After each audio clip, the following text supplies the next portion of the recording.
मैं सबूर शेख और आप देख रहे हैं हमारा learning series learn excel with CS सबूर हिंदी में। सीजन 1 चल रहा है जो बेसिक बिगिनर्स के लिए है और आज का एपिसोड नंबर 9 है जिसमें हम सीखने वाले हैं अलग अलग डेटा टाइप्स के बारे में जिसको फॉर्मेट्स भी कहा जाता है, जिसमें है text, general, date, time etcetera. ये क्या होता है और इसको कैसे यूज करते हैं, इससे क्या फर्क पड़ता है वो आज के लेक्चर में हम सीखेंगे। मैं कोशिश करूंगा कि लेक्चर को थोड़ा शॉर्ट में ही रखूं। So let's start. Data type क्या चीज़ है? हमारा आज का जो लेक्चर है वो डेटा टाइप पे है, जिसको हम डेटा फॉर्मेट्स भी बोल रहे हैं। ये क्या चीज़ है? डेटा मतलब हम लोग जो भी टाइप कर रहे हैं इसके अंदर एक्सेल में, उसको अलग अलग चीज़ों में अलग अलग कैटेगरीज में डिवाइड कर सकते हैं। जैसे कि हो सकता है आप जो टाइप कर रहे हैं वो सीधा एक टेक्स्ट हो, आप कुछ भी टेक्स्ट लिखते हैं तो वो टेक्स्ट में जाता है। इसी तरीके से हो सकता है आप ऐसे नंबर को ही टाइप करेंगे तो वो नंबर रहेगा। आप डेट टाइप करेंगे तो वो डेट को उसको डेट के क्लासिफिकेशन करते हैं, टाइम को टाइम का क्लासिफिकेशन करते हैं। और ये जो क्लासिफिकेशंस है ये अगर आप कोई कोडिंग लैंग्वेजेस सीखते हैं, प्रोग्रामिंग लैंग्वेजेस सीखते हैं तो ये उसमें भी है। एक बार आप अपना डेटा को अगर डिफाइन करते हैं कि मेरा ये कॉलम में, ये पर्टिकुलर सेल में या ये पर्टिकुलर एरिया में जो भी डेटा रहेगा वो पूरा का पूरा डेट रहेगा या पूरा का पूरा टाइम रहेगा, तो उसकी फंक्शनैलिटीज़ उस हिसाब से डेवलप की जाती है कि यहाँ पे डेट में क्या क्या करते आना चाहिए वो आना चाहिए। नंबर अगर है तो नंबर के साथ क्या क्या कैलकुलेशंस कर सकते हैं वो सारे फीचर्स उसके साथ अटैच किए जाते हैं प्रोग्रामिंग लैंग्वेज में। इसके लिए हमको ये डेटा टाइप समझना इम्पॉर्टेंट है। तो बाय डिफ़ॉल्ट हम लोग जो भी टाइप करते हैं ये कहाँ दिखता है आपको? होम में। अगर आप नंबर पे जाते हैं तो नंबर में आपको ये यहाँ दिखाई देता है कि ये क्या चीज़ है। बाय डिफ़ॉल्ट ये जनरल सिलेक्टेड होता है और यहाँ अगर आप देखेंगे तो जनरल के अलावा नीचे लिखा है नो स्पेसिफिक फॉर्मेट। यहाँ नंबर है तो जिसमें नंबर ही रहना चाहिए, करेंसी है, अकाउंटिंग है, शॉर्ट डेट है, लॉन्ग डेट है और नीचे अलग से बहुत सारे फॉर्मेट्स है। लेकिन आपको एक्चुअल में जो ढूंढना है इसका जो ये तो शॉर्टकट तरीका है। अगर आपको ये नहीं मिल रहा है या ओरिजिनली ये कहाँ से आ रहा है जो हमने पहले देखा था, राइट क्लिक करके फॉर्मेट सेल पे जाना है। यहाँ अलग अलग टैब है, इसमें से ये नंबर वाला टैब है, ये भी नंबर का ही टैब है। यहाँ जो सबसे ज़्यादा यूज़फुल चीज़ है वही सामने है, बाकी यहाँ सारे ऑप्शंस हैं। तो बाय डिफ़ॉल्ट जनरल होता है। नंबर फॉर्मेट में नंबर रहेगा। नंबर में अगर आप आते हैं तो देखिए यहाँ पे डेसिमल प्लेसेस आप डिफ़ाइन कर सकते हैं कि कितने डेसिमल रहना चाहिए। 1000 को कॉमा से सेपरेट करना हो तो ये यहाँ पे अगर आप सिलेक्ट करते तो वो देखिए नीचे बता भी रहा है कि 1000 के बाद वो कॉमा सेपरेटेड बताएगा अगर ये सिलेक्ट करते हैं तो। इस तरीके से फॉर्मेट भी बताएगा कि कैसे होना चाहिए आपका। नेगेटिव अगर नंबर रहता है तो वो कलर चेंज होना चाहिए या नहीं होना चाहिए, सिर्फ माइनस लिख के आना चाहिए या माइनस नहीं लिख के आना चाहिए, कलर रेड में आना चाहिए, या माइनस लिख के आना चाहिए लेकिन कलर चेंज नहीं होना चाहिए, या फिर माइनस रहेगा और कलर भी चेंज होएगा। इस तरीके से नंबर फॉर्मेट हो गया है। एक करेंसी फॉर्मेट है और एक अकाउंटिंग फॉर्मेट है। करेंसी फॉर्मेट हम लोग एक एक अप्लाई करके देखते हैं। बाय डिफ़ॉल्ट मैं जो भी टाइप कर रहा हूँ आप लोगों ने देखा कि ये जर्नल में है, तो उसके ऊपर वो अपने हिसाब से एक्सेल अपना खुद का जो फीचर्स है वो यूज़ करता है, आर्टिफिशियल इंटेलिजेंस यूज़ करता है और अपने हिसाब से उसमें वो फीचर्स लगा देता है। अगर आपको कुछ नंबर और अल्फ़ाबेट दोनों मिला के लिखना है, जैसा हमारा पैन नंबर रहता है ABCD, उसके बाद कुछ नंबर आते हैं, 5 डिजिट का पैन नंबर रहता है, उसके बाद 4 डिजिट आते हैं और फिर लास्ट में कुछ वापस अल्फ़ाबेट आता है। तो ये जो रहेगा आपका, अगर आपको इसको डिफ़ाइन करना है तो इसको आपने टेक्स्ट डिफ़ाइन करना है, अदरवाइज़ ये जनरल में ही ठीक है।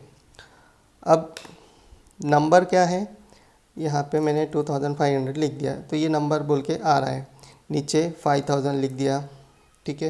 ये दोनों को मैं अगर सिलेक्ट करता हूँ तो नीचे आपको काउंट भी दिखता है और इनकी टोटल भी दिखाई देती है। लेकिन अगर मैंने इसको सिलेक्ट करके यहाँ से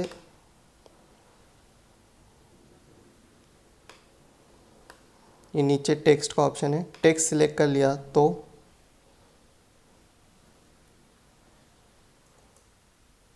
ओके, ये लेटेस्ट वर्जन है इसलिए इसमें इसके बाद भी टोटल ले रहा है, लेकिन अगर टेक्स्ट सिलेक्ट किया हुआ रहा तो वो उसके बाद लेना नहीं चाहिए उसने टोटल। फिर से ट्राई करता हूँ मैं यहाँ पे एक बार टेक्स्ट लगा के, इसकी वजह से बहुत प्रॉब्लम हो जाती है बहुत बार।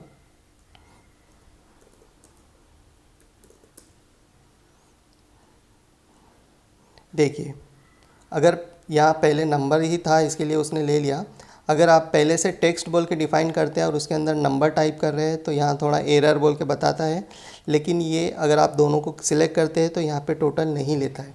तो बहुत बार क्या होता है, अभी आप इसमें अगर कॉमा भी लगा देते हैं, इसको 2000 करके और इसको कॉमा लगा के 5000 कर देते हैं, तो भी ये टोटल नहीं लेता है। बहुत बार क्या होता है, जब कहीं से डेटा शिफ्ट होके आता है किसी और सॉफ्टवेयर से, अगर हम लोग एक्सेल में डेटा ले रहे हैं तो वो नंबर फॉर्मेट की जगह कभी कभी गलती से टेक्स्ट फॉर्मेट में आ जाता है, या फिर पूरे अगर 100 लाइन है तो 100 में से 5-6 लाइन ऐसी रहती है जो टेक्स्ट में आ जाती है, बाकी पूरे नंबर में आती है। तो जो टेक्स्ट वाली लाइन्स होती है वो फिर कैलकुलेशन नहीं होते, फिर आप बोलेंगे कि ये एक्सेल काम नहीं कर रहा है बराबर से, तो इसकी वजह से ये प्रॉब्लम हो सकता है। इसलिए नंबर जब रहेगा तो आपको ये कंफर्म रखना है कि ये नंबर फॉर्मेट में है, ठीक है।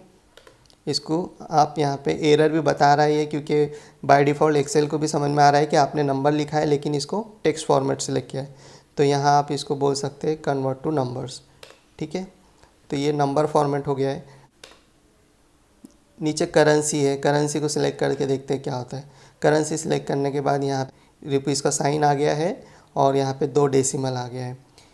इसको अगर नीचे दूसरा वाला देखते हैं अकाउंटिंग वाला तो क्या होता है, तो ये भी वैसे ही है। इन दोनों में क्या फ़र्क है पता ही नहीं ज़्यादा, एक्चुअली ये यूज़ में नहीं आते, इस तरीके से नहीं लिया जाता है। जनरली नंबर ही रखे जाते हैं। ये सिंबल मेरे इसमें सेटिंग बराबर से की हुई है लेटेस्ट वर्जन में, इसके लिए रुपीज़ का सिंबल आ रहा है। अदरवाइज़ अकाउंटिंग सेलेक्ट करने के बाद बाय डिफ़ॉल्ट यूएस का डॉलर का सिंबल आता है, ठीक है। तो अगर आपको बैलेंस शीट वगैरह कुछ बनाना है जहाँ पे आपको बाजू में ये सिंबल्स डिफ़ाइन करके रखने हैं तो आप ये वाला फॉर्मेट सिलेक्ट कर सकते हैं, अकाउंटिंग वाला या करेंसी वाला। नेक्स्ट है डेट का।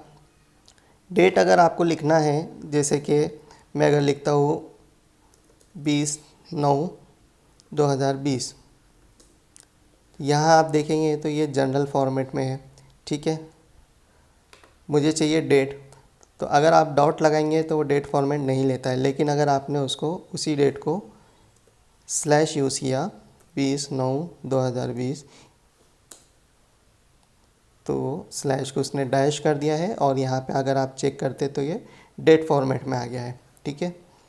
इसी तरीके से अगर मैं डायरेक्ट डैश टाइप करूँगा तो भी ये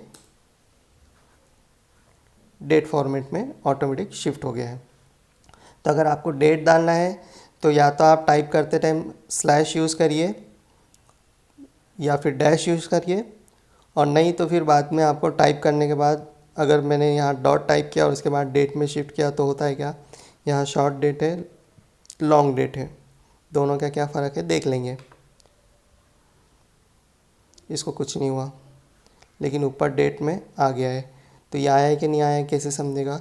डेट के जो फॉर्मूला रहते हैं अगर आप डेट में रखेंगे तो उससे क्या हो सकता है, आप डेट के कैलकुलेशन कर सकते हैं। फॉर एग्ज़ाम्पल 20 तारीख है यहाँ पे, उसमें मुझे एक दिन और बढ़ाना है, मैं +1 करता हूँ तो ये 21 सितंबर 2020 बोल के बता रहा है। तो इस तरीके से ये इम्पॉर्टेंट है कि अगर आप डेट को डेट फॉर्मेट में डालते हैं तो आप बहुत सारे कैलकुलेशन डेट के बेसिस पे कर सकते हैं। इसी तरीके से ये +1 करेंगे तो ये नहीं आ रहा है, मतलब ये डेट फॉर्मेट में ठीक से कन्वर्ट नहीं हुआ है। कोशिश करना है कि आप जब टाइप कर रहे हैं तभी फॉर्मेट सही रहे, क्योंकि बाद में फॉर्मेट्स चेंज करना ज़रा कॉम्प्लिकेटेड काम हो जाता है और उसमें गलतियां होने के चांसेस बढ़ जाते हैं। तो ये हो गया आपका डेट फॉर्मेट। अभी डेट आकर आपका है तो इसमें ये शॉर्ट डेट अगर सिलेक्ट करते हैं तो वही आ रहा है, लॉन्ग डेट सिलेक्ट करते हैं तो यहाँ पे पूरा सितंबर 2020 लिख के आ रहा है। डेट में बहुत सारे ऑप्शंस आते हैं, अगर यहाँ पे शॉर्ट में नहीं है, अगर आप फॉर्मेट सेल में जाते हैं तो यहाँ पे डेट में ये इतने सारे फॉर्मेट है। आपको यहाँ पे मार्च लिखा हुआ चाहिए तो आप ये सिलेक्ट करेंगे, शादी डेट चाहिए तो ये सिलेक्ट करेंगे, ठीक है। यहाँ पे ये बता भी रहा है कि कैसा दिखाई देगा आपका सितंबर, ये वापस 21 सितंबर, ये अलग अलग फॉर्मेट है आपके। यहाँ पे आपको समझो साल पहले चाहिए, फिर मंथ चाहिए, फिर डेट चाहिए तो ऐसा आएगा। यहाँ पे डॉट लगा हुआ रहेगा लेकिन डेट फॉर्मेट में रहेगा यहाँ पे। और यहाँ पे अगर आप देखेंगे तो यहाँ पे मंथ डबल डिजिट में, भले ही 9th मंथ है तो 0 लिखने की ज़रूरत नहीं थी, लेकिन फिर भी वहाँ पे ज़ीरो लिखा हुआ है, और यहाँ देखेंगे तो वहाँ पे ज़ीरो नहीं लिखा हुआ है। तो इस हिसाब से अलग अलग टाइम पे अलग अलग रिक्वायरमेंट के हिसाब से कैसे फॉर्मेट रहना चाहिए वो भी है। और अगर आपको डे भी चाहिए साथ में तो ये एक फॉर्मेट है। तो ये डे ऑटोमेटिक ले लेता है कि क्या दिन था उस दिन। तो अगर आप देखते हैं तो 21 सितंबर को मंडे है, बराबर। 20 सितंबर को हम अगर ये वापस सेलेक्ट करते तो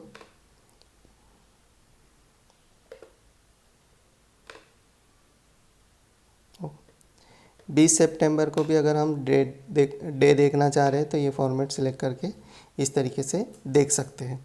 तो आपको ये समझ गया होगा कि डेट फॉर्मेट क्या इंपॉर्टेंस है, नंबर फॉर्मेट की क्या इंपॉर्टेंस है। एक है अभी परसेंटेज। अगर मैं यहाँ 5 लिखता हूँ, मुझे किसी चीज़ का समझो 10% निकालना है। अगर मैं 10 लिखता हूँ, 1000 का 10% निकालना है, तो मैं ये मल्टीप्लाई बाय ये करके फिर यहाँ परसेंटेज लगाना पड़ता है, तो ये परसेंटेज आता है।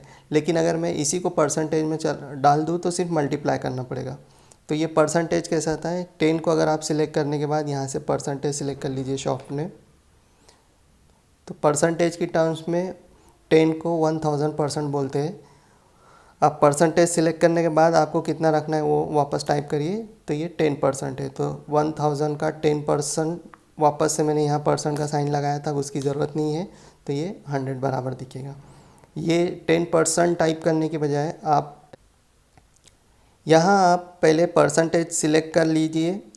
जैसे कि यहाँ आप पहले परसेंटेज सिलेक्ट कर लीजिए और फिर यहाँ जो भी टाइप करेंगे उसमें परसेंटेज ऑटोमेटिक लगेगा। या वैसा नहीं करना है तो टाइप करते टाइम जो भी नंबर टाइप कर रहे हैं उसके आगे परसेंटेज टाइप कर लीजिए, ये ऑटोमेटिक परसेंटेज में आ जाएगा। तो डेट और परसेंटेज ऐसे है कि अगर आपने ठीक से टाइप किया तो वो ऑटोमेटिक कन्वर्ट हो जाते हैं। बाकी नंबर जो है तो नंबर में ही रहेगा। ये डेसिमल जो है, डेसिमल के बाद जो दिख रहा है उसको आप यहाँ से डिक्रीज डेसिमल, इंक्रीज डेसिमल यहाँ से भी कर सकते हैं। या फिर आप फॉर्मेट सेल में जाके ओवरऑल सिलेक्ट करने के बाद नंबर में जाएंगे और यहाँ पे डेसिमल जो है इसको 0 कर देंगे, ठीक है। तो भी ये चला जाएगा यहाँ से। आप अगर करेंसी लेते हैं और उसमें डेसिमल गायब करना है तो आप ऐसे कर सकते हैं, ठीक है। इसी तरीके से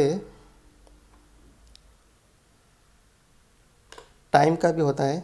आप यहाँ पे टाइम सिलेक्ट करिए,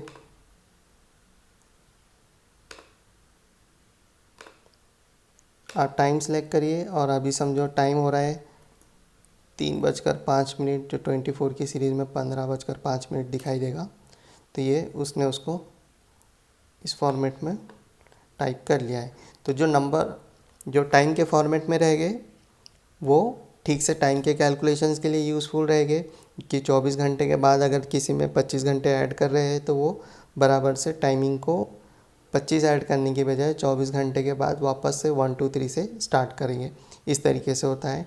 डेट का भी अगर डेट में आप एक एक दिन ऐड करेंगे तो वो आगे बढ़ता जाएगा। एक्चुअली जो डेट रहती है वो नंबर्स ही है एक्सेल में। अगर आप इसको नंबर फॉर्मेट में कन्वर्ट कर देंगे तो आपको दिखेगा 44095। 44095 अगर 21 सितंबर है तो ये क्या रहेगा 44094, ठीक है। ये आपको समझने की ज़रूरत नहीं है ये क्या है, लेकिन कई बार अगर आपको जहाँ डेट आनी चाहिए थी वहाँ ऐसे नंबर आ गए तो घबराने की ज़रूरत नहीं है। सिर्फ आपको फॉर्मेट में जाके उसको डेट में कन्वर्ट करना है, क्योंकि एक्सेल जो है वो डेट्स को नंबर्स में रिकॉर्ड करके रखता है और वो नंबर को फिर ठीक से डेट के फॉर्मेट में रिफ्लेक्ट करता है। तो अगर आपको डेट्स की जगह नंबर दिखाई दे रहे हैं तो सिर्फ फॉर्मेट जाके चेंज करना है। आई होप आपका आज का हमारा वीडियो समझ में आया है। बेसिक था, ज़्यादा लेंदी भी नहीं है, छोटा सा है, तो एंजॉय करो। Thank you.